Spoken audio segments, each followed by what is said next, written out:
Hello, world. Good morning. It's 11 a.m. here in Melbourne, and we're going to talk about opening a man's heart. How to, what to do, how to be. This big, juicy heart of ours sometimes doesn't like to always open, so we're going to discuss some of the things we can do to help to open it. I think a man's heart, sometimes men don't give themselves enough credit for the depth of their heart, the depth of the space that they can open into. And yeah, that's what we're going to talk about a bit this morning. So if you have questions, if you're watching this after the fact, if there's comments or concerns or something you want to know more of, just write some comments. We're happy to respond. We love doing these videos and supporting all of you. So babe, what does it mean for you in terms of opening a man's heart as a woman? Well, I think there's a few things. One is obviously to entice his desire. When a man's sexuality opens, that's when his heart opens. So I'll talk into that more. But also understanding that a man's feminine is what commits in a relationship, and it's his feminine that really opens to relationship, because the masculine in all of us is a bit more inclined towards freedom and purpose, and the feminine in all of us is what chooses relationship. So, a lot of women in the courting period with a man, especially, she'll give him lots of sex, which is, that's like, he enjoys that. But that's not going to make him commit. So the commitment piece is when he can feel, it's not really a conscious thing, that the woman's masculine has his feminine. And what that means is that you have a strong center, that you yourself are on purpose, that you know how to hold space to his feminine. You know how to give his masculine space from your masculine awareness. So it's like, if you're messaging all the time, or if you're doing a lot of chasing, then it doesn't really give his feminine a chance to come online. But if you're kind of, allowing and staying in your own center and not moving so much towards him, but kind of stopping and just being present and also opening to receiving, then that's going to help to open his heart as well. And on that masculine awareness, it's like, a lot of women, especially as the relationship goes on, it's easy for us to tell a man everything that he's doing wrong, or make demands, or say where he's not good enough. But with some awareness from our masculine, we can kind of hold continence around that, not just blurt out all the things that we don't like and, barrage them with things that they need to do, but rather kind of, stay here and be aware of what's going on, and then make healthy requests from that space and say what we would like rather than what we don't like. So there's just a few things to get the ball rolling. Just a couple of things. We're just starting here. So one of the things I hear you say a lot there is the place of more emotional intelligence. And I feel sometimes in these dynamics between men and women, often the women are in the space of, well, I want to emote and I want to share and I want to express, and almost, wanting and expecting the man to hold, to hold that space for them. And certainly there's a lot of times where that can happen, but I think the dynamic you're speaking into is to recognize that there is the feminine in the man, in the male body, and that if she's completely negated, then the space of really the depth of her ability inside the male body to actually open and expand tends to shrink. And I think often a man's heart starts closing, and he just is connected sexually from his lingam, because that's really the first part that turns on, especially in any type of sexual interaction. And the man gets actually more and more disconnected between his heart and his cock. And so what I hear you saying is really for both male bodies to have a bit more emotional intelligence, with their willingness to be transparent in their emotion, their willingness to be strong in how they're showing up, and also for a woman to be okay with a man showing that. Not that the man always needs to be in a space of emoting, because sometimes in these practices men can go so far deep into their feminine and actually lose their ability to hold in presence and hold in stature and hold inside of their, their own balls. So it's this kind of dance, it's this balance between the two, and it's through that balance because a man's heart really opens when he can be of service, when he can be deeply supportive of the feminine. Like, I love supporting you, I love adorning you with all my love. Like, it feels good, and my heart's like, ah. But at that same token, if there isn't space for me to dance and be okay with my own emotional expression, and if there's resentment that comes from my emotional expression, then I'm going to close. I'm going to say, well, you're not going to get all of my presence and masculine strength because you're not giving my woman any bit of time just to be okay and emoting. And I think this dynamic is really the contrasexual dynamic is where a lot of the falters and failures happen inside of the space of relating. Yeah, so that's all true. It wasn't what I was referring to. That's all true. That's kind of later on in a relationship. I'm even just talking about, I think at the beginning stages, it's more the gender selves that are relating. So your guy and my girl. And in that time, if I'm having lots of reactions about things, or if I'm very emotional all the time, your guy is going to be holding a lot of space and presence, but it's not really going to give you a chance to feel safe in the relationship. But if you can feel that I have my own life, that I can not just always be in my emotional body, that I can actually practice presence, and I'm not always contacting you or in that feminine pole, so you're not being then unconsciously I'm not being a needy little bitch, and I'm not being demanding. And it's like, it's not something that a man is conscious of when a man's doing it, when a woman's doing it. It's like your unconscious feminine will start to feel safe with a woman who can be cool, can hold her own. And be present. So I guess there it's like what you said is totally true. Like later on, once the relationship has begun, but to actually get a man to want a relationship in the first place, there's the sexuality component, but if there's only that, and then you're all in your feminine every other time, then the man's just likely to want to have sex and not the headache of a relationship. But if he can feel that the woman's masculine is very solid and can hold space and witness without judgment and create safety for herself, first and foremost, and then, and then for him, then that is going to turn his heart on, and without him knowing it, his feminine's going to end up choosing to want relationship. It's a complicated, it's kind of difficult to explain, but it's that thing of like, often women are the earth revolving around the sun, and the man is shining and she's just kind of spinning around and waiting for his call and moving towards him, and the sun is still there, but the sun's shining on everyone, right? So it's like, and that biological urge to seed a lot of women, that's the masculine pole.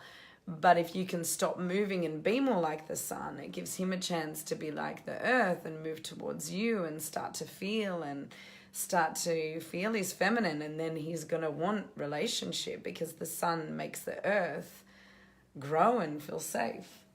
The sun makes the earth grow and feel safe. I like that, baby. That's good. And it's funny, we were just speaking about this last night at a dinner party with some friends, but just the space of one of the things that Chantelle was just saying, if you look at tribally, there's this part of like the masculine is going to seed every woman in the village, and there's a part of it and kind of historically that's a reference point, but the place of really having a man's heart open, like I feel in our dynamic, I'm not feeling this great urge to go be with other women because all parts of me are being met. And I can notice at times in the past where I would be in a relationship and I wouldn't really have all those parts being met, so there'd still be a part of me trying to seek something on the outside. And a big, huge piece of that is my heart. And like my heart feels so deeply held and heard and felt, and like I can feel the depth of my emotional body, the depth of my longing, the depth of my fullness inside of this dynamic, and that makes me want to open more. And I think often men, there's this part of like, okay, I might be sexually met by this woman here, and emotionally I might have this woman over here, and then, psychologically I can have deep philosophical conversations with a woman here. And it's okay. You can have different dynamics in many women, but if you're really wanting deep, connection with one, which I feel like many of us do, all of those parts, it's like assimilating the many into one. Because often the one is spread out into many. So it's really understanding and recognizing that and saying, okay, well, that's where I'm getting all of these different needs met. But I find that when my consciousness can drop down into my heart and my animal kind of sexual energy can rise up into my heart, then the depth of my heart's opening is really where the expansion of my soul steps in. So until my heart in this male body really feels met, feels honored, feels fulfilled from consciousness, from sexuality, and they're merged together in one, then I can really open to the depths of places I can't necessarily even take myself sometimes. And I think that's one of the joys of relating, is being able to be with a partner that can support you in going somewhere that you necessarily can't go yourself. It doesn't mean that we need to be dependent on each other. It just means that in our relating, in our consciousness, in our heart connection, in our sexual connection, we're meeting and merging into the cosmos. We're meeting and merging into the depths of the womb of the earth, all together in one. And each one of those aspects is really allowing the tentacles, the ears of my heart to open and expand and grow more and more and more. And that's where I'm like, I can settle, I can soften, I can really fully receive that level of support and love and appreciation. And then I just want to offer more and more of that. And that's where my heart really just radiates fully open. And it's, we're not clipping each other's wings. We're supporting wings to be bigger. And Nick's song, Love Lifts Us Up Where We Belong. This is our friend last night.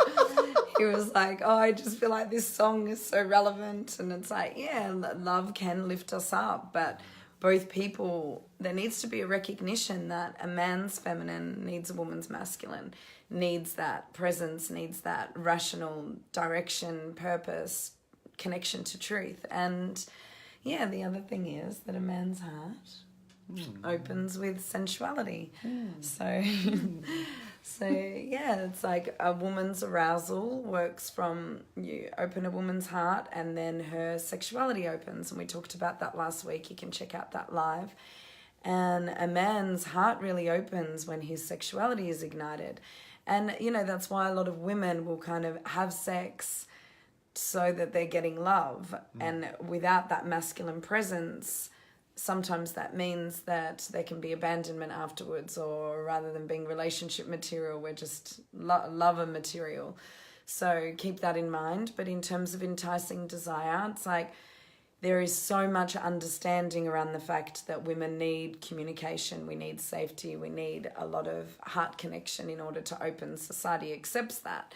I think it's less accepted that a man genuinely needs for his heart to open, for his desire to be enticed. So what that means and what that looks like is women that you actually put an effort into the way that you dress and the way that you're holding yourself and the way that you're carrying yourself. And I don't mean this in a way of becoming subservient or, you're just doing it for him, but in a way that feels good for you. And being sexy really starts with how you feel about yourself.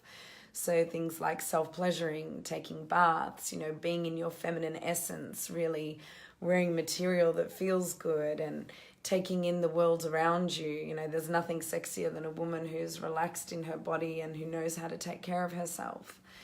And, then there's things like sending maybe some sexy pictures to your man. I like your pictures. Buying sexy lingerie. If you really want a man's attention, what a lot of women tend to do is be like, making sideways comments or passive-aggressive comments or putting him down for being distracted. Like, can you actually talk to me now? Or, things like this. But what would it feel like if your man's distracted or if he's got that one-pointed focus thing going on that they get? Is just grab his hand and take him to the bedroom or start to massage him or put on some music and start to dance. That's going to get his attention a lot more than, communication, especially communication that's emasculating. And on that communication, it's a lot of communication is really could be reduced to a request when women are kind of going on and on. It could just be, hey baby, can we have some time together? Can we go for a walk in nature? Can we lay down and cuddle? And, you know, making healthy requests is something beautiful. And then he can feel like, oh, wow, you know, if I say yes, then this is really giving her something.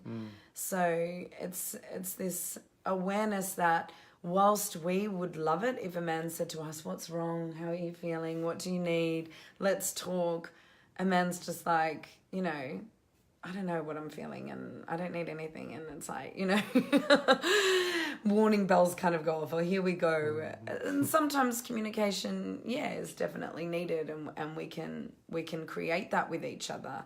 And, you know, there's a whole plethora of ways that you can communicate in healthy ways that are direct instead of going round and round in circles. But for this live, the point I want to get across is that a beautiful way to connect with a man, to open his heart, is through touch.